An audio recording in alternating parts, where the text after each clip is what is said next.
York offices. I'm here with Paul Boutros. He's actually the head of Phillips watches in the Americas. Paul, you want to tell us a little about yourself? Thank you, Sumit, for being here, and we appreciate your coverage and Revolution Magazine's coverage. I'm a lifelong collector of watches. I joined Phillips back in 2014, before we ever had any watch auctions, even before the official launch of the department. When I heard the vision that Earl Bax had for what he wanted Phillips watches to become, with a focus on quality, scholarship, and transparency, I said, wow, this is exactly what the market needs. So I quit my day job back then, and since 2014 I've been living the dream, being able to handle some of the world's finest watches and dealing with some of the finest clients in the world. Well, that goes along with a lot of hard work too, because I don't imagine such rarities come about from thin air. I'm sure it has been a time frame of also gathering up collectors and the community's trust and really going above and beyond to represent this thing, provenance, that again Orel has so thoroughly championed in this time frame. Wouldn't happen otherwise. It's about establishing long-term relationships, helping and advising clients to buy watches they'll always be proud of and never have regrets, and that's what we're here for. Tell us a little about this special setup and this themed auction that is set for New York. So we at Phillips live for promoting watches to as many people as possible.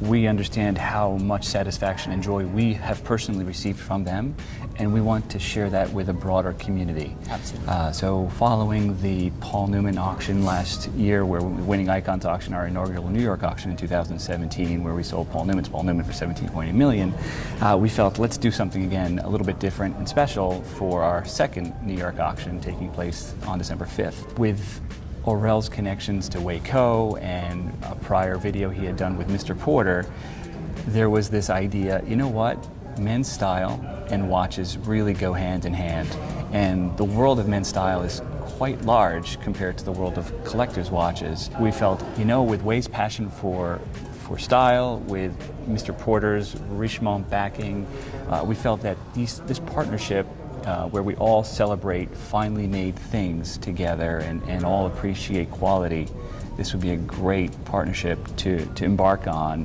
When we put the concept together, linking occasions of a gentleman's life to watches to wear in those occasions, it crystallized quite quickly, and all the partners jumped on board, and we were able to put together this unique, never before done type of theme sale that we're quite excited about. Maybe we'll look through some watches that make up the 120 lots in this catalog. I think to start off with, we've got a Tiffany signed, really interesting 130 reference Patek Philippe. Yeah, absolutely. So it's our 8th lot in the sale. It's a reference 130, one of the earliest Patek Philippe chronographs that they were serially producing. The reference was introduced in 1934 and produced all the way until 1964, so a 30-year production run. That illustrates how successful and popular it was as a model. This particular example was retailed at Tiffany and Company, and it's one of 10 that are known, 10 of the reference 130s that are known with the Tiffany and Company signature.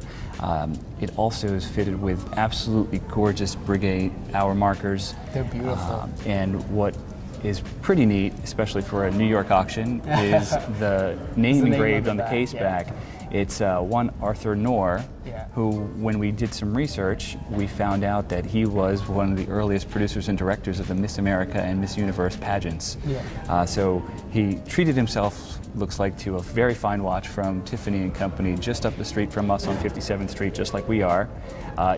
He bought a Tiffany and Company 14-karat gold bracelet to go with the watch, a beautiful complement to it. It's offered at a conservative $40,000 to $80,000, and we think it's absolutely stunning. Well, considering the provenance of it, and that's maybe a theme that really does run through the lots in the New York auction, that there's always a sort of personality that's very directly linked to the lots. Would you say that? Yeah, so that's what excites us most, our watches with great stories to tell, and that's our mission, is to tell as best as we can the great stories that these watches have. So in the New York auction, we're really, really excited about the number of fresh-to-market watches and the number of original owner timepieces we were able to get. And that's really what you'll see if you go through the catalog. Well, you've kind of set up a theme for yourself now as of last year. So.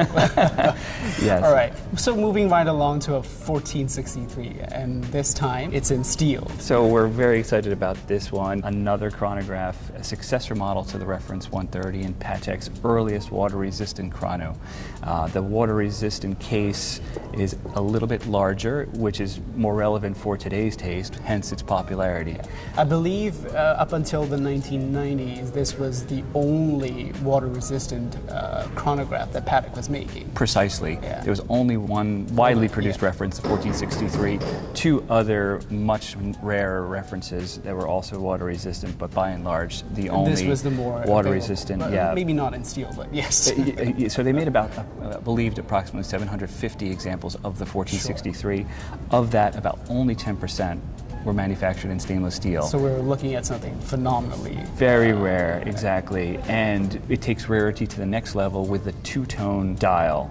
It's one of 8 known with a two-tone dial. It's absolutely gorgeous, truly well preserved, a very popular model, and the size is terrific with an inner case for magnetic shielding. It was really built tough for an increasingly active, an increasingly active lifestyle. It was introduced in 1941, and following World War II, the society was getting more and more into sport, and then industrial applications where there's a lot of scientific development and industrialization. This was really made for scientists and doctors and also sportsmen. So it's a terrific example. The last chronograph that I think we have to talk about is this officer cased piece. Right, exactly. It's so early it does not have a reference number. It predates Patek's introduction of reference number. That came with the reference 96, the simple time-only watch that's an iconic Calatrava. This example dates to 1928. It's one of only 27 single-button chronographs ever made, and one of only 16 fitted in an officer case. The size is 34 millimeters, which for the early 20th century was actually quite large. This one is absolutely stunning with a 2-register, horizontally oriented configuration with these gorgeous enameled Breguet numerals as confirmed by the extract from the archives. It looks absolutely contemporary. It's so beautiful. It's offered with an estimate of $300,000 to $500,000. So moving right along, and this time to another favorite subject matter of mine, which is the perpetual calendars of Patek Philippe. And somewhat of a movement piece and somewhat of a pivotal piece. First we have the 2497, the first ever annual calendar with the center seconds. This is the second generation serially produced Patek Philippe perpetual calendar wristwatch, introduced in 1951, following the first generation 1526 that was introduced alongside in 1941. The 2499? Yes, so in 1951, Patek also introduced the 2499 perpetual calendar with chronograph. Same architecture as the 1526 and the 1518 perpetual calendar chronograph, with the day, the month, and the date configured at the center of the dial at 12 o'clock. It's the design language that's slowly sort of anchoring itself into the pedigree. Patek established that architecture in 1941, and to this day, in the latest generation, 5140 and the 5270, they still use this architecture. It is an absolute anchor. Ahead of its time, Patek was. This model, introduced in 51, following the post-war activity, it shows the society's and the design language's more exuberant expression. The 1518, the 1526, its predecessor, were more Spartan, introduced during kind of wartime. The case's curves are absolutely gorgeous. Concave bezel matched by a concave case back. This being one of the earliest. It's got a little more flourish. Yes, exactly. Great flourishes, great design accents, stepped lugs, really artistic. This one is one of the earliest, made with a Vichet, by a case manufacturer named Vichet, and compared to the Wenger designed cases, if you look at all the 2497s, the vast majority were made by Wenger. The Vichet cases have much longer, elaborated lugs and a flat case back. And when you lay the watch flat on a table, the lugs position the case back above the surface, basically presenting the watch as a piece of art. It's the 9th example made with a really exceptional serial number of 888008. This one has never been restored. The dial is completely original. The case has developed a lovely patina all around, which indicates lack of use, and we're thrilled to offer it. So the next watch that we talk about is a 3448, and this is basically where Patek takes away everything that there is to be taken away and leaves this signature look of things that, again, that we said is dominating present-day Patek dial design. Exactly. So we have the innovation in the 2497 being center seconds, the first perpetual calendar ever to include center seconds. The innovation in the 3448 is the incorporation of self-winding. So the predecessor models were manually wound. This is based on Patek's really exceptional self-winding 27460 caliber. Still the same date indication architecture that you see in its predecessor. Exactly. And now introduced in 1962, a bit forward-looking and really advanced in terms of design language. The case has these angular edges. It's almost space age. Yeah, and because it's a self-winding movement, it's a little bit larger, giving the case a bit more presence and a larger diameter, which is perfect for today's tastes. It's highly sought after and a favorite amongst collectors. It's just a great example. So moving along from the Pateks, we might come to just two, but still some very select Rolexes. So this one is one that I'm particularly excited about. It's the earliest known Rolex Daytona awarded to the winner of any Daytona race. It was given to Leroy Yarbrough for winning the Daytona 500 in 1969.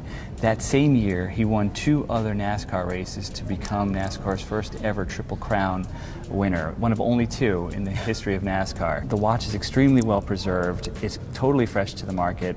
Yarbrough fell on some hard times after his initial successes. His successes were short-lived. Short-lived, yeah. And so he fell on some hard times, and then pawned the watch at a Jacksonville, Florida pawn shop, which is where he grew up. And if I visited Jacksonville, Florida to get this watch.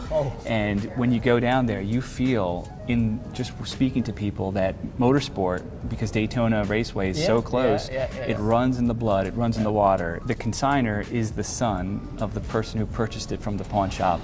He knew Leroy Yarbrough well because they lived in the same town, but Yarbrough goes on to worldwide fame, and the pawn shop owner calls the consignor's father and says, "I just got Leroy Yarbrough's watch. Wow, how much is it?" And he ran to the pawn shop and paid $600, the son believes, and it's been in the family since. And following the results of the Paul Newman auction last year, he decided, you know what, now might be a good time to let it go. And here it is. We were able to find pictures of Leroy Yarbrough wearing this exact watch. Its provenance was confirmed by a letter from an email from Rolex USA stating that the watch was indeed delivered to Daytona International Speedway in 1969. Well, there you go. Now there's a theme of 6239s that you're going to have to fight against. Yeah, it's a beautiful example, and what's really cool is in 1969, not only did they give him a Daytona, but they gave him a Daytona with an exotic dial, a Paul Newman dial. So we're thrilled about it. So the other watch, the other Rolex chronograph that we're looking at, it predates the Daytona by a fair bit, but it's a very unusual reference, particularly because also this unusual use of a precious metal for the bezel on the watch. Indeed. The person who really pointed it out to me was Ross Povey, who does a fair bit of writing for us, thankfully. A passionate collector. We know Ross in the community for a long time. He's an absolute gem. Yeah. But he pointed this out from the entire catalog, and I was like, good. I'm happy Ross did that, because this is really a gem of a watch. It's Rolex's earliest Oyster chronograph. Yeah. So predating this, introduced in 1939, and this watch dates to 1939. All of Rolex's chronographs were fitted with snapback cases, so they were not water resistant. Of course, Rolex specialized in the Oyster case design, introduced in 1931 or 1932, if I'm not mistaken. 8 to 9 years later, they find a way to put a chronograph into Yeah. an Oyster case. This one being two-tone, pink gold and stainless steel. What's exceptional about this is it's extremely fresh. I mean, it's totally fresh to the market. It's never been polished. It's all original with even the original crystal. The consignor came to us following his purchase, and he purchased it from a Goodwill store.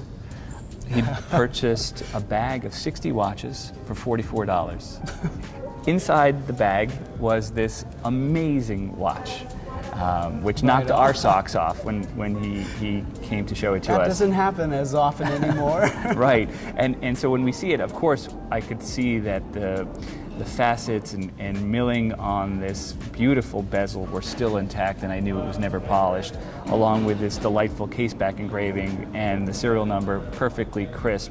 We weren't so sure from the pictures we saw of the condition of the dial, but I knew that the crystal was quite scratched.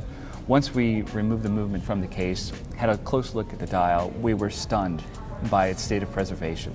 Completely original, a salmon color that perfectly matches the pink gold color. Ross chose a great watch to feature here. So moving away from those, then we come to a watch that's kind of a legend on its own. A very, very rare watch. Despite the name Tornek-Rayville US on the dial, it is every bit a Blancpain. In the late 1950s, the US Navy was looking for a watch that could survive what their US Navy officers, especially underwater soldiers, were going to be focused on, which was finding underwater mines. And they tested Rolex Submariner, they tested the Blancpain 50 Fathoms, and they tested an Enicar Sea Pearl. And the watch that stood above all others under their specific tests for that application was the Blancpain 50 Fathoms. So the US Navy wanted to purchase that watch.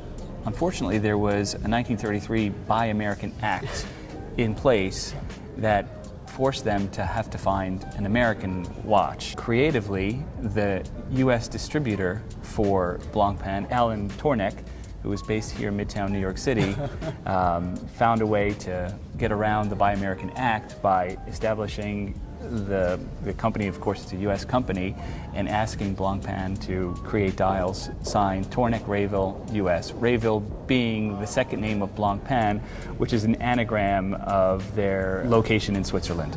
So Tornek-Rayville is actually a Blancpain. They purchased the US Navy purchased about 1,000 of these watches, and later decommissioned them and destroyed the vast majority. It's believed approximately 30 have survived. The Navy loved them because of the easily revolving bezel, the humidity indicator. If anything happened, they would know water entered the case. There was, yeah, the luminous dial, the great size for legibility, and the extreme water resistance. So it was a very successful watch. Today it's extraordinarily rare and extremely sought after, and when they're in this condition, which has never been polished, original bezel without cracks, and a really glossy lacquer dial. Someone's taking care of that. It's gotten some attention. At the end of the day, it looks like we're geared for another great auction. Thank you, Sumit. We are hopeful that the community comes and has a chance to visit our exhibition. I'm sure they will. Take a look at our catalog. Especially the creative way that the entire collection for this time around for the catalog has been amassed. Thank you, Sumit. All the best, Paul. Our pleasure, and we appreciate your support again. Thank you so much for your time. Thank you, Sumit.